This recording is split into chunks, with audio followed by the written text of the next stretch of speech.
Alright, if I'm being honest, when I think of anti-digi watches from Breitling, my mind immediately goes to the Aerospace. It's a great watch released in 1985 and persists in the brand's catalog today. But there is another set of anti-digi watches that predates that in the Navitimer collection.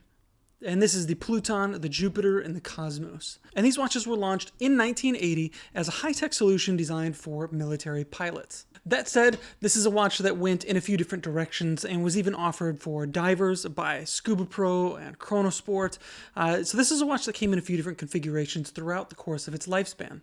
I have a particular example in front of me. This is a Pluton 3100, or the reference 80191. There's a lot of interesting details about this watch, and it occupies a pretty unique space in Breitling's history.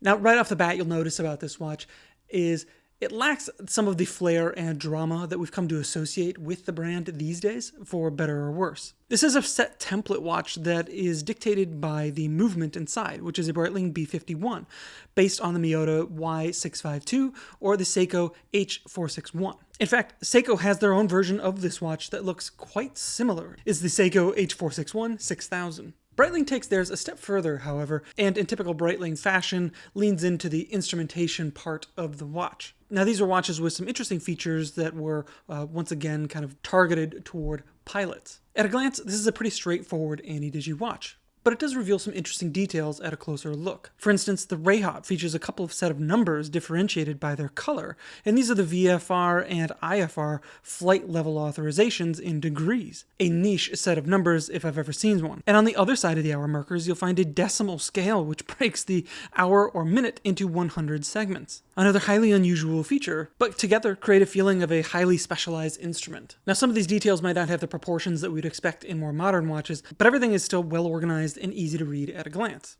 I really love the pencil hands in particular.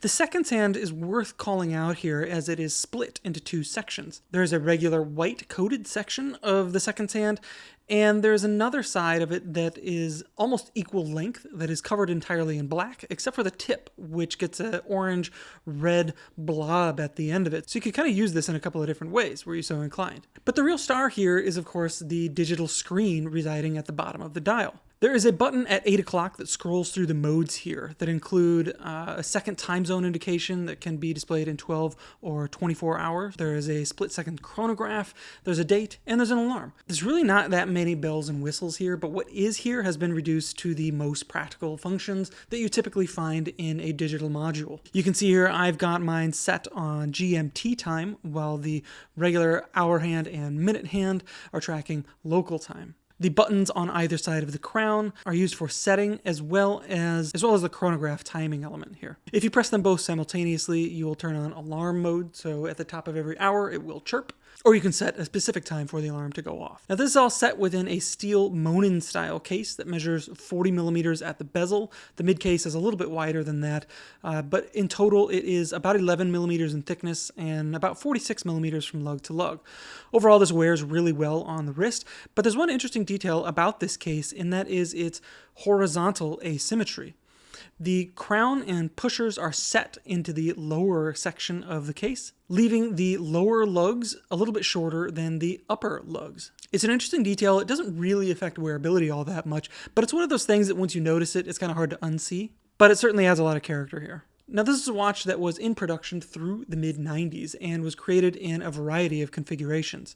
There was a compass bezel, a 12-hour bezel. You can see this one here has a diving style bezel that is indexed to the minutes and a countdown style, and this rotates in both directions. That kind of speaks to, ultimately, the versatility that this watch had within Breitling's collection. Now, this watch came at an interesting moment in time for the brand. It was right after the company was taken over by the Schneider family, so it represents a bit of a transitional period for Breitling. And looking at it, you'll notice that this isn't a very Breitling design. There's nothing garish about this watch at all. In fact, it's rather subdued. So if you're not a fan of some of Breitling's over-the-top designs, this might be a reference for you to check out. This watch was put to use by the likes of Chronosport and Scuba Pro. It does have a 200-meter depth rating, so it was purposed for a broad range of the market here as a result. Now, the watch was also used by very specific subsets of the military, and you will find versions of these that do not have the Breitling marking, but are rather replaced by the insignia of whatever group was using the watch.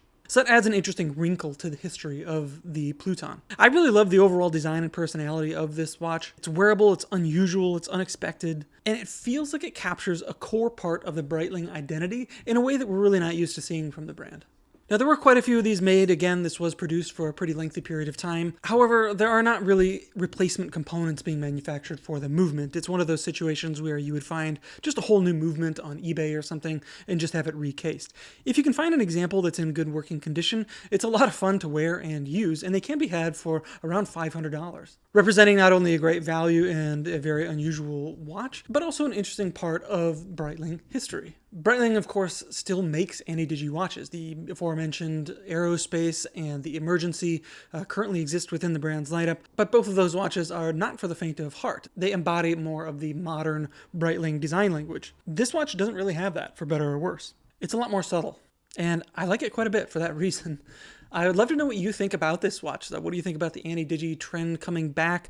What do you think of Breitling now? What do you think of their past? Drop your thoughts on this watch down in the comments below. I love hearing from you on these things.